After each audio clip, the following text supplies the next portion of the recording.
How are you? It's been great, hasn't it? I've been blown away by the whole thing. In fact, I'm leaving. There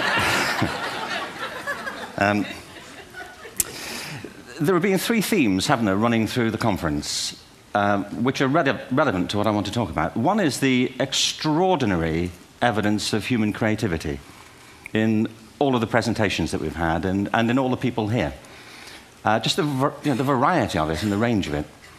The second is that it's put us in a place where we have no idea what's going to happen in terms of the future. No idea how this may play out.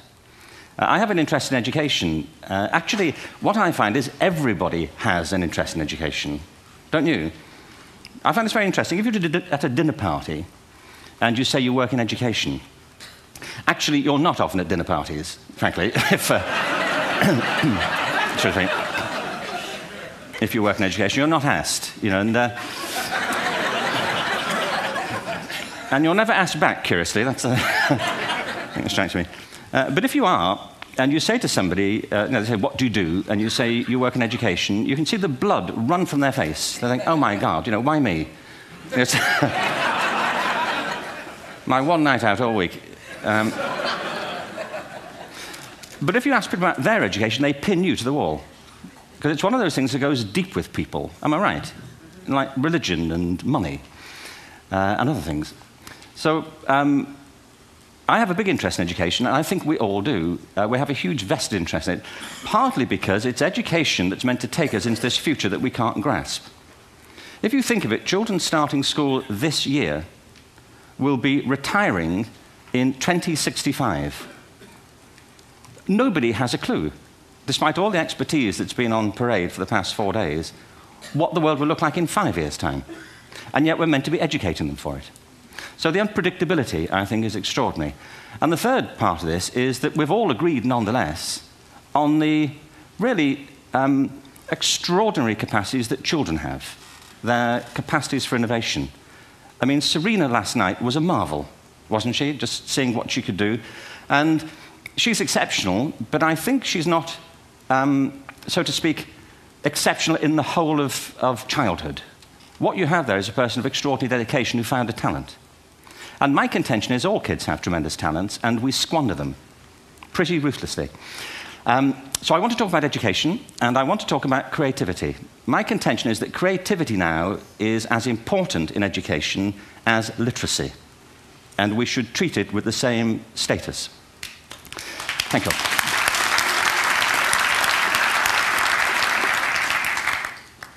That was it, by the way. Thank you very much. So, 15 minutes left. Well, I was born... No, I had a great story recently, I love telling it, of a little girl who was in a drawing lesson. She was 6, and she was at the back drawing, and the teacher said this little girl hardly ever paid attention. And in this drawing lesson, she did. And the teacher was fascinated. She went over to her and she said, "What are you drawing?" And the girl said, "I'm drawing a picture of God." And the teacher said, "But nobody knows what God looks like." And the girl said, "They will in a minute."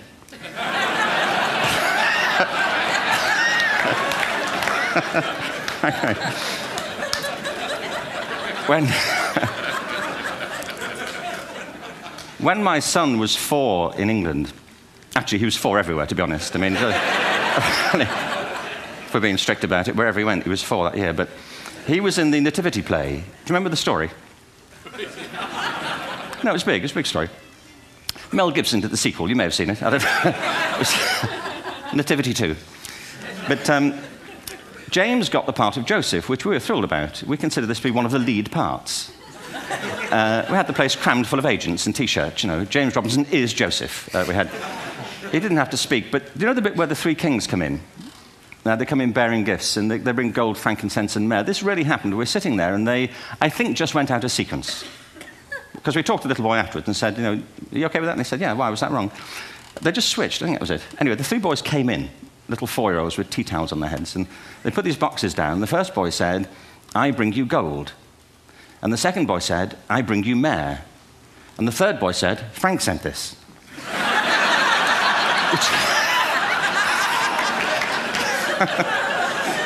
That's great.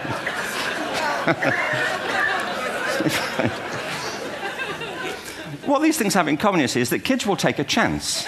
You know, if they don't know, they'll have a go. Am I right? They're not frightened of being wrong. Now, I don't mean to say that being wrong is the same thing as being creative. What we do know is, if you're not prepared to be wrong, you'll never come up with anything original. If you're not prepared to be wrong. And by the time they get to be adults, most kids have lost that capacity. They have become frightened of being wrong. And we run our companies this, by the way. We stigmatize mistakes. And we're now running national education systems where mistakes are the worst thing you can make. And the result is that we are educating people out of their creative capacities. Picasso once said this. He said that all children are born artists. The problem is to remain an artist as we grow up. I believe this passionately, that we don't grow into creativity, we grow out of it. Or rather, we get educated out of it. So why is this? I lived in Stratford-on-Avon until about 5 years ago. In fact, we moved from Stratford to Los Angeles. So you can imagine what a seamless transition, you know, this was from LA. Actually, we lived in a place called Snitterfield, just outside Stratford, which is where Shakespeare's father was born. Are you struck by a new thought? I was. You don't think of Shakespeare having a father, do you? Do you? Because you don't think of Shakespeare being a child, do you? Shakespeare being 7. I never thought of it.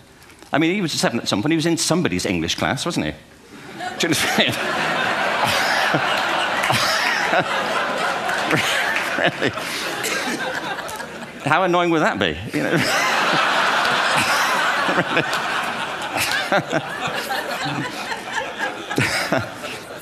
Must try harder. Being sent to bed by his dad, to Shakespeare. Go to bed now, you know, to William Shakespeare, you know, and put the pencil down, you know, and stop speaking like that. You know, it's confusing everybody.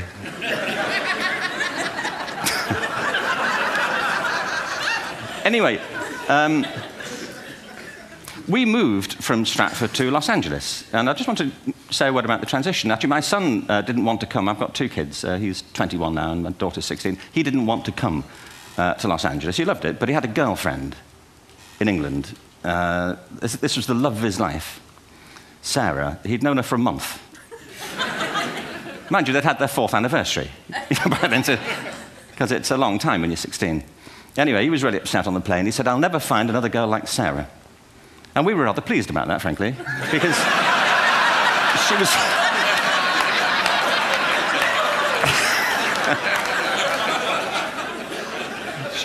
she was the main reason we were leaving the country.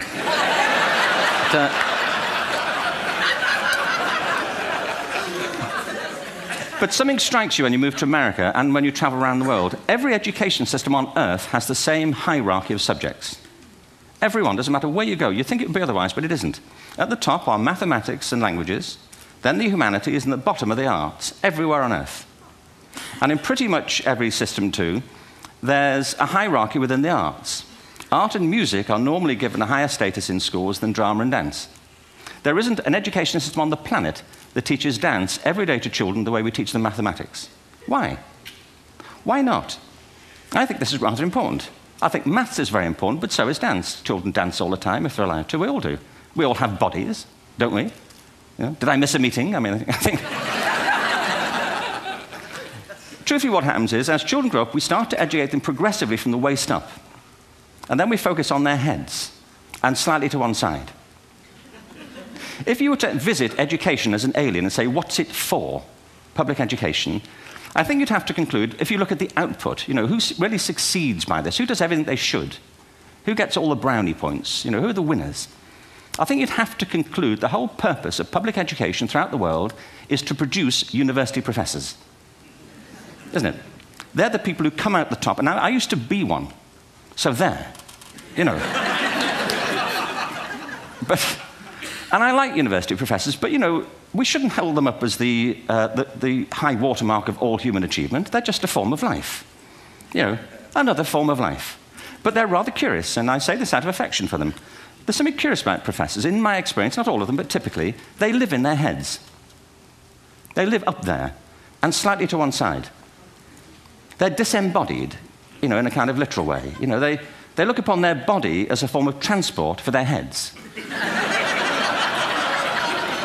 It's...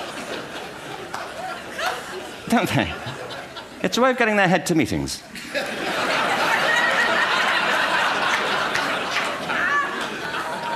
If you want real evidence of out-of-body experiences, by the way, get yourself along to a residential conference for senior academics and pop into the discotheque on the final night.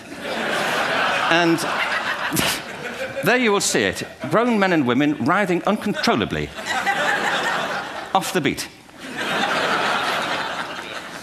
waiting to it ends so they can go home and write a paper about it. Now,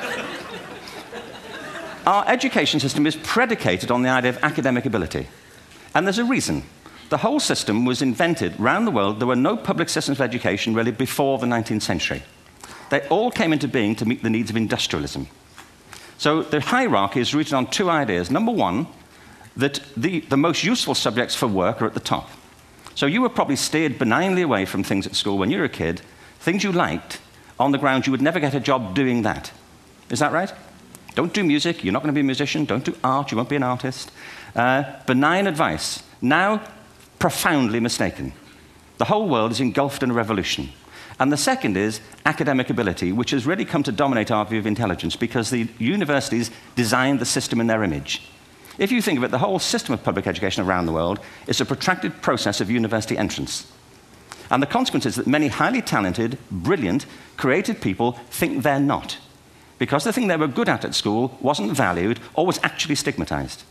And I think we can't afford to go on that way. In the next 30 years, according to UNESCO, more people worldwide will be graduating through education than since the beginning of history.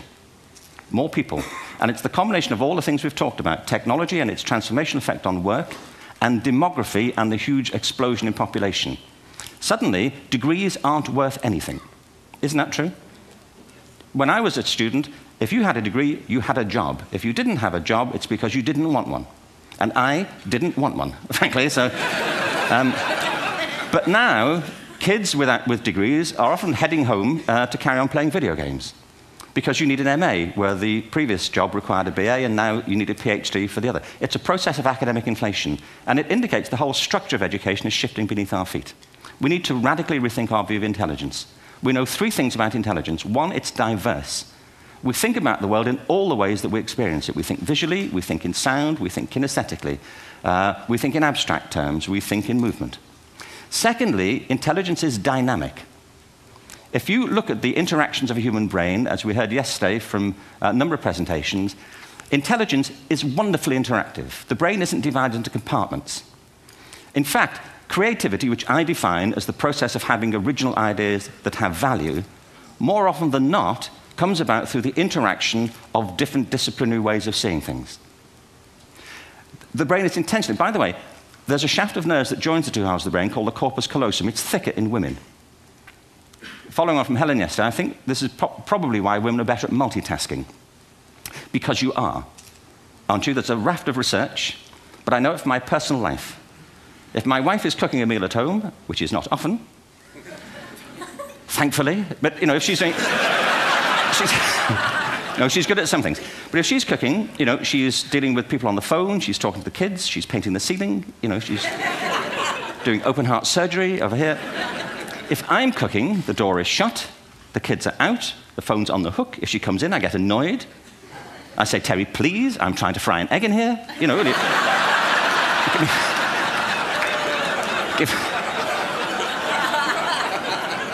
Give me a break. Actually, there was do you know that old philosophical thing? If a tree falls in a forest and nobody hears it, did it happen? Remember that old chestnut? I saw a great T-shirt recently which said, if a man speaks his mind in a forest and no woman hears him, is he still wrong?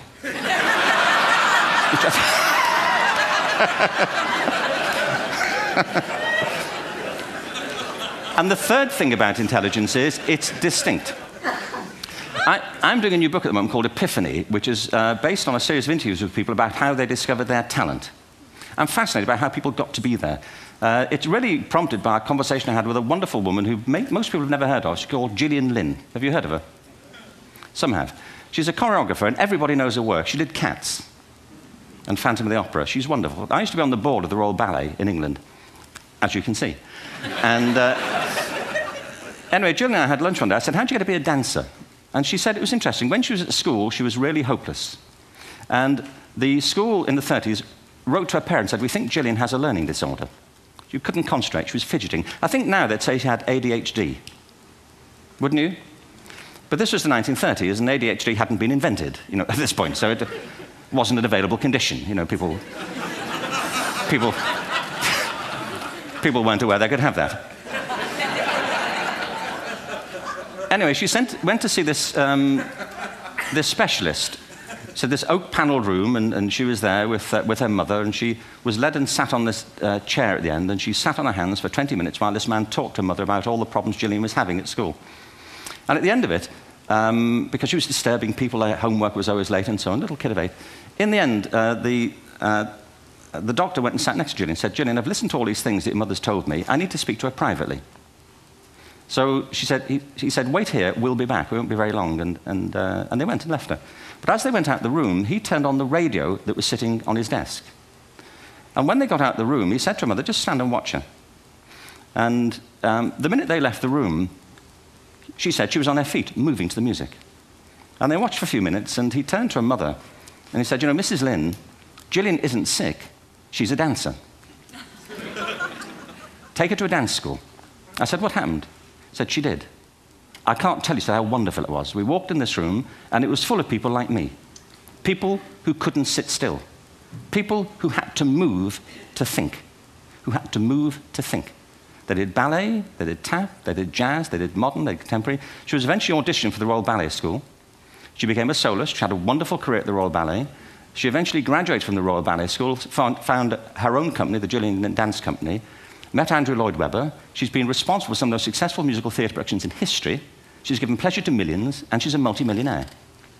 Somebody else might have put her on medication and told her to calm down. Now, I think...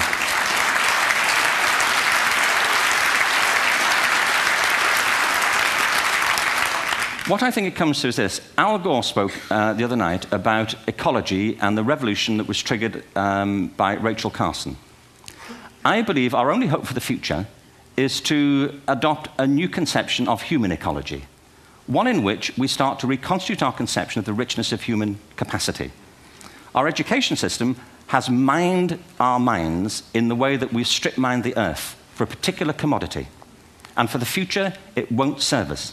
We have to rethink the fundamental principles on which we're educating our children.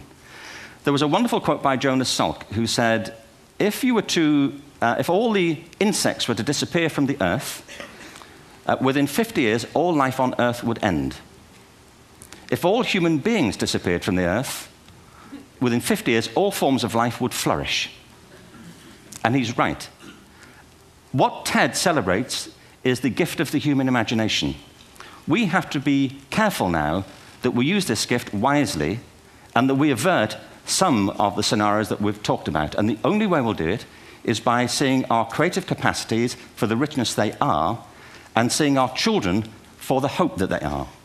And our task is to educate their whole being so they can face this future. By the way, we may not see this future, but they will. And our job is to help them make something of it. Thank you very much. Bravo. Hierher. Schön.